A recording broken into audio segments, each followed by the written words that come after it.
Thank you so much for tuning in to Awakening with Katina Love. We are a spiritual enlightenment channel where we help you raise your consciousness and become your best version. Today we have a guest, Drew Mcconaughey. We're going to talk about managing your energy. So Drew is going to share, he's a shamanic energy transformation coach, helping you to bring the best of you to every relationship. And again, we're talking about managing your energy. Welcome, Drew. How are you? Oh, fantastic, Katina. Fantastic. Thanks. I just spent about 3 hours with one of my really good friends talking about a lot about what you and I are going to talk about. So I got a little warm up on you. Oh, cool. That's what's up. That's awesome. That's awesome. Okay. Well, let's get started. So, what would you suggest is the biggest challenge most people face on a daily basis? And Yeah, how can they, how do we learn to manage our energy? Because there's stuff always going on. yeah. There is always stuff going on. I mean, you notice that I don't say control because it's not about control. It's just about Right, understanding and managing it, right? right. And things are going to happen. Mm-hmm, Stuff comes up. I mean, mm-hmm, I consider myself a good master of my energy, and I have things happen to me all the time that I don't necessarily consider exactly positive, but mm-hmm, it's what you do, the specific activity or actions, what you do after that arrives in your space, then you learn how to manage it, right? So you asked me what I thought was the biggest challenge most people face on a daily basis, and mm-hmm, even hourly and even by the minute, and mm-hmm. that is people wasting emotional energy. Uh, all of our emotions have different energy levels, you know that, and Mm-hmm. they range from, on the high end of the scale, they range from love, appreciation, empowerment. And if you're feeling those emotions, you're feeling really good. Your body's operating at an optimal level. Your brain's functioning at a high level. Everything's working well. And this is what I mean by the emotional energy, right? And if you're in depression or anxiety, you're functioning at a lower level in your Mm-hmm. physical body, and you don't feel as good. And your physical body is actually operating at this frequency that is matching that emotion. And that's what we're Mm, talking about, understanding mm, how that all works. Most people in today's society operate around the emotions of worry, frustration, and overwhelm. And those on that scale are about the bottom end of the middle of that scale. And what we want to help people to understand is that influences everything in your world. And mm-hmm. Albert Einstein said it best. Albert Einstein said to us, everything is energy, and that's all there is to it. Match the frequency of the reality you want, and you cannot help but get that reality. This is not philosophy. This is physics. This is rooted in Mm, science, right? So that's what we want to help people understand. And then I can help them with some techniques where they can fix the top energy mistakes, which are costing them time, money, quality of life, personal relationships with everything. I mean, you don't just have personal relationships with other people. mm-hmm. I mean, of course, we have personal relationships with our family and our friends and our, cousins and all of our coworkers, etc. We have those personal relationships, but we have Right. personal relationships with people with things that people don't really associate to having a personal relationship with, Mm-hmm. like money, your school, things that matter, pets, you know, you have personal relationships with all of these things, and being able to manage the energy to match the co-creating mutually beneficial relationships with all those things is just as important But the most important personal relationship, or sorry, yeah, the most important personal relationship energy wise is the one between you and you. Mm-hmm. And what you Most want to definitely. do is master that. And most people spend very little time Right. on their own, developing their own personal relationship with With themselves and their themselves. energy, right? Yeah. They spend more time developing with their coworkers, with their friends or It's family. always out there. It's always That's somebody right. else or something else. Yeah, exactly. And they spend a lot of money and time and effort. But if you went within and mastered managing your own energy, then that's going to go out, right? Mm-hmm. That's going to go out from you because your energy field, and Mm-hmm. you have an energy field, whether you know it or not, but it's Right. called a Taurus-based energy field, and it Or the aura, circulates. right? The same Yeah, thing as the aura. yeah, but this one's yeah, exactly. You can call it that too. And it circulates, comes back up through the center of your body, circulates down, goes back up. That's your energy field. And that's why the chakras are so important. You want to have those chakras free because that energy needs to flow up and come back and circle back. Well, that's your field. And that field precedes you in every environment. That's So true. wherever you're going, it's going first. Yeah, that's true. That's why people can feel you, feel your energy, feel your vibration when you enter a room. That's why some people they go into a room and they shift the energy and they liven up the room or and, Exactly. and then some people do the opposite. They like, "Oh, what's that feeling? Ooh, what's that?" Yeah. Yeah. I mean, my analogy is, and every adult has had this experience, Katina, Yeah. where you walk into a room and it's a room full of people that maybe you don't know, right? Right, right. You know a few of them, but you don't know many of them. And Mhm. all of a sudden, you just get this. It could be from across the room. You just get this instant recognition. Recognition. Boom! That's the person. That's the person I'm going to talk to. And it's because you're on the same Mhm. wavelength. You're on the same frequencies, Yes. right? You Yes. just matched right to them, Yep. and you can feel that from a long ways away. Yeah. Being conscious of that is what we're talking about here today, Mhm. helping people to understand, get yourself conscious of these relationships so you recognize them. So my big pet peeve, or not a pet peeve, I guess it's a thing I talk about a lot, is your awareness muscle, right? So we help people build that awareness muscle so they start recognizing these things right away. And then momentum can kick in and it starts being a lot of fun because you just start noticing things and just start popping. It can be a lot of fun. And then you can start playing with it. Yeah. But first, you got to start with the basics, right? Learn how to Mhm. manage that energy. Right. So you're saying earlier how most people are on that lower vibrational uh The flow? emotional scale. Yeah, Yeah. emotional scale. Yeah. So people that are in that lower overwhelm, depression, and what's the other one? Well, Um, sort of the default setting in today's society is worry, frustration, and overwhelm. okay. And those are very similar in frequency. So, we can bring in law of attraction right here. It's a perfect spot for it. So law of attraction is a law, just like gravity, right? Yeah. Yeah. We all use gravity. We don't think about it, but we're using it. If we don't use law of attraction, it's just operating just like gravity. But most people don't understand. And it's actually very, very simple. A lot of people, like before I knew it, I thought it was pretty airy, fairy, woo woo stuff. Right. So, because people have complicated it over the years, it really doesn't have to be complicated. It's not. Mm-hmm.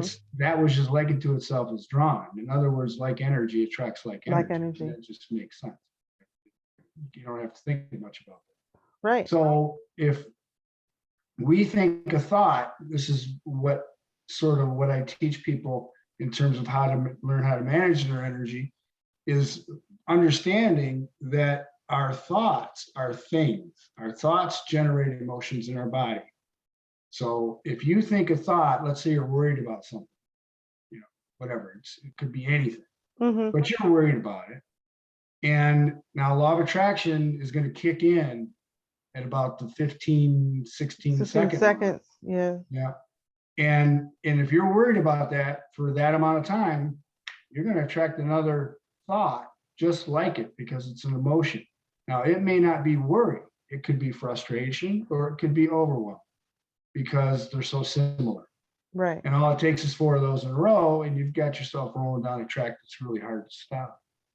Whereas if you build this awareness muscle and you recognize, oh, that's a worry thought, or that's, I recognize that emotional energy, and you take some steps, and you don't allow that to get to that momentum point, which we teach, then it doesn't build any momentum, and you just move on.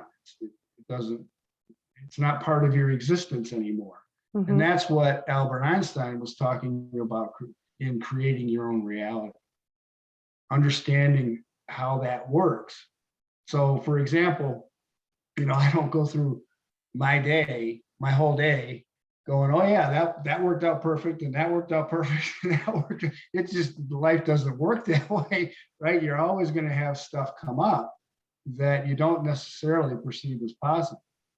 But the difference is that I recognize it right away. Okay, I don't want that. I get it. That's an emotion I don't want to experience.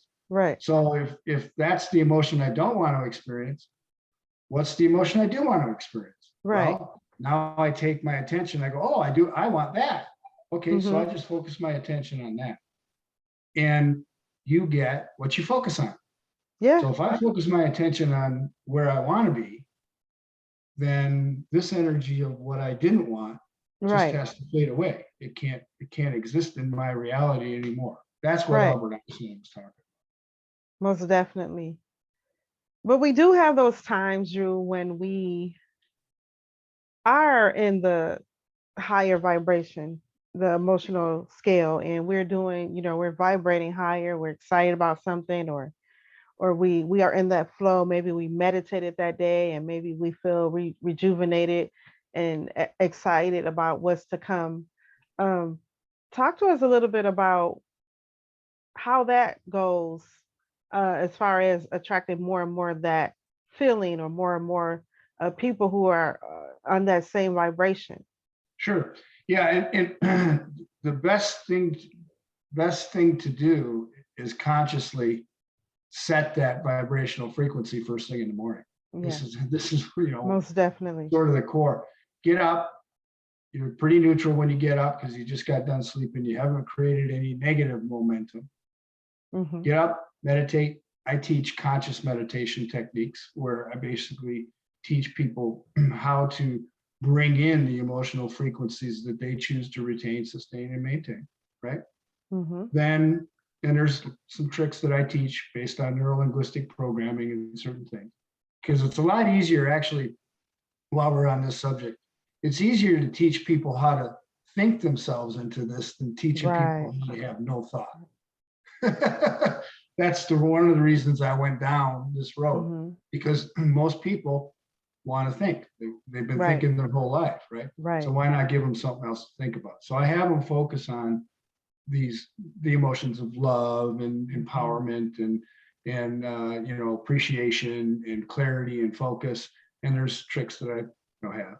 And then we go way past the momentum point of law of attraction, which is 68 seconds, with every one of them. Okay? Mm-hmm. And now what you've done is you've taken your energy dial and you've tuned it to love, and you've tuned it to appreciation and clarity and focus and empowerment and all the stuff that you want. And you can liken it to a radio station. Yep. So, right, I got a radio in my car, and if I want to listen to 107.1 FM all day long, what's my work? I just tune to 107.1 and I don't touch it again. Right. So if I tune it to love and appreciation, I don't have to touch it again, because I've tuned it into it. And the universe will just keep bringing me more and more and more. Now, when those things do come up, you recognize them a lot faster, because you're already tuned to these high frequencies. See, what happens is most people are so used to the worry and the frustration and the overwhelm. It's the familiar, And huh? yeah, it's very familiar, and they understand it. They know what it is, and they don't know, any way, like No other everybody's. way. Yeah. Yeah, they don't know any other way because they've never been taught, and Right. they just think it's normal. Hard work and all this other stuff that's been passed down from generation to generation to generation for eons, right? They don't know any different. They have been passed down from our parents or those who raised us, or whatever frequency and thought and belief system that they had and maintained, then that's what's passed down. That's So right. it's up to us to change that, right? It's up to us to think new thoughts. I call it 100%. the new thought movement. It's a different way of thinking, a different way of being. And it takes, it's just gonna take some personal development, some commitment on our part to commit ourselves to becoming better. The Yeah, old and the old the limit, paradigm doesn't work. If you want to right? move forward in life, if you want to get ahead, if you want to enjoy this life's experience, if you want to be on the leading edge, then you have to shift our mind. We have to shift our mindset. And Well, that's where you come in. That's where I come in, right? right, exactly. I mean, and Mhm. I was just going to say, it's more than just shifting your mindset. Mhm. It's getting your body involved in it too. Mhm. Because if you get your body involved in it, see, this is where, in my opinion, and I was a huge personal development, not only fan, I taught it. Yeah. Okay. Positive thinking, positive thinking, positive thinking for a long, long time. Well, what happened to me was I got it to a stage in my life somewhere around 2006, 2007. And I was doing a self-evaluation, and I thought it was around Christmas, I'm sure. And I had this thought come into my head, I've been teaching all this personal development, positive thinking for a long time. And while I've got stuff over here that I'm perfectly satisfied with, I still got stuff over here I'm not necessarily satisfied with. And I Mhm. think a lot of people, watching this can relate to that. I still got stuff I don't, and it's been going on for a long time. And Mhm. so I thought, well, I'm missing something. I'm missing a piece to the puzzle. And so I went looking for answers, and, found out that started actually attracting more spiritual work. I was being attracted to people like Wayne Dyer Yeah. and Eckhart Tolle, Yeah. which before I had never, because I had more of a scientific mind. I studied Mhm. quantum physics, neurolinguistic programming, and before I never really was drawn to that work. But once I started to understand more and more and more about the spirit side of it, Mhm. then things started to open up, and I went, okay, so it's we're not just about physical beings. We're more spiritual than we are physical. Right. And Most when you definitely. understand, yeah, and when you understand that, then you can start playing with some of that in your physical body as well, which is what I teach. And you can learn how to sustain these states for longer and longer periods of time. Right. So, what do you say to people who are somewhat skeptical about the idea that they are constantly creating their own reality and we're constantly flowing energy? Because Yeah, we're energetic beings, we are energy, we are energy. right. So, some people can't wrap their head around that. It's like, well, okay, what do you mean we're energy? And Yeah, yeah.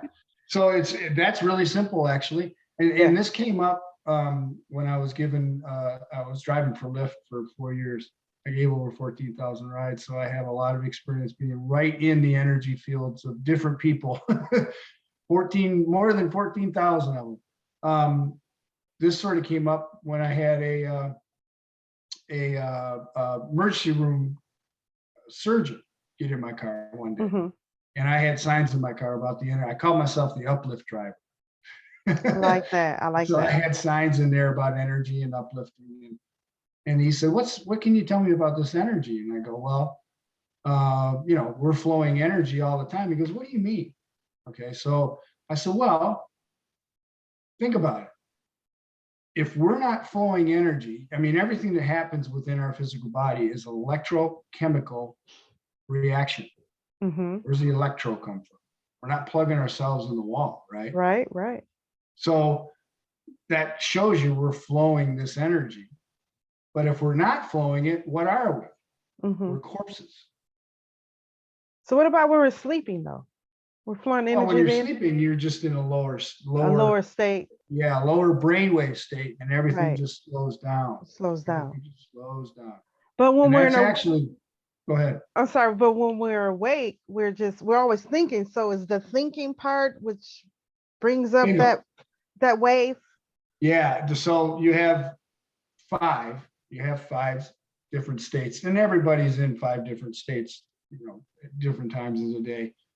Four main ones, and then occasionally some people with not often, but occasionally with practice, and you can get there with practice. Gamma is the highest brainwave Gamma, state, gamma. gamma. But the difference between gamma and beta, which is the normal waking state for most people, is that gamma is very high healing. Beta is the normal thinking state for people. That's where their brain waves are operating at. Mm-hmm. And when you're in beta, your body is actually producing stress hormones because your brain is constantly going, just constantly going, constantly going, constantly going. So your brain's releasing this cortisol, as an example. Now, the next phase or the next state, when people start getting a little tired at night, they'll get into what's called alpha. Yeah. And that's really the first state of what I'm trying to teach people how to sustain, because Yeah. that's a beginning state of what's called flow states. And that's what scientists call it. Because when you slow that brain wave down a little bit, everything starts, the athletes call it the zone. So The let's zone. use Yeah, something they most people do. can relate to, right? So what they'll say things like, the game slowed down or the game came to me, because they're getting themselves into this alpha state. Mm-hmm. So they're wide awake, everything's functioning great.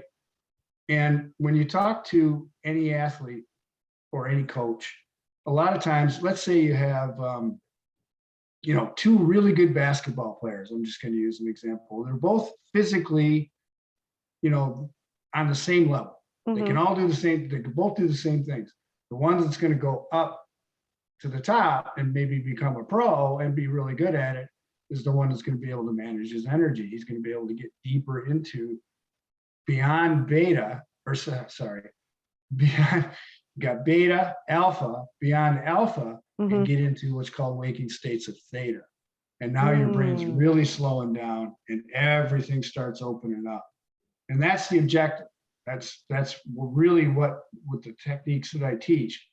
I'm trying to teach people how to sustain those states for longer and longer periods of time, because then connections start being made. You see relationships that you would never see in beta. Wow. There's a book out called Stealing Fire, written by Mm-hmm. two behavioral scientists, and it's a fascinating read. It's, they go into detail on how when you're in these different brain waves, how you see. Now, for example, if you can get and sustain a state of flow, and I'll Mm-hmm. just use theta because you can actually get into data. I can teach you how to get into delta, Mm-hmm. which is where, that's really the lowest state. That's the dream state. If you can get into delta, then everything opens up. You have access to information most people don't know how to access. And we have access to it. Everyone has access to it. You just can't Right. access it in beta, right? Right. So if you can get the brainwaves slowed down consciously, which is what I help people do, one of the results that the scientists have showed us over 7 decades of research and thousands of people who participated in hundreds of physicians running these studies, you can be up to 500% more productive in everything you do. That's incredible. Creativity soars by 200%. You learn new information by up to 490%. I mean, the numbers are off the charts, and it's not just one study. So the real goal is to teach people. The real objective is to help people not just manage their energy, that's what you're doing, but really to get into that state where you're just operating at a really high level Hmm. co-creating mutually beneficial relationships everywhere with Yeah. everything, Yeah. right? That's incredible there. That's ideal. Yeah, and that's the real objective. That's awesome. Thank you so much for sharing. Any last thoughts? We can uh, maybe create another video and talk more about what we talked about today. But today we just wanted to give like a basic overview and idea of managing our energy. Yeah, start baby steps, Baby right? steps. Baby Baby steps. Yeah. steps. Awesome. The only thing I would add is, if you want to learn more about it, just go to my site, which is youarepowerfulbeyondmeasure.com, all spelled out. Mhm. Youarepowerfulbeyondmeasure.com, and I go into detail on all this stuff. Awesome. Thank you so much. Oh, thank you, Katina. This When you and I have conversations, it's always fun. It's always fun. Yes, yes, yes. Thanks for being a guest today. And audience, thank you for tuning in to Awakening with Katina Love. Namaste.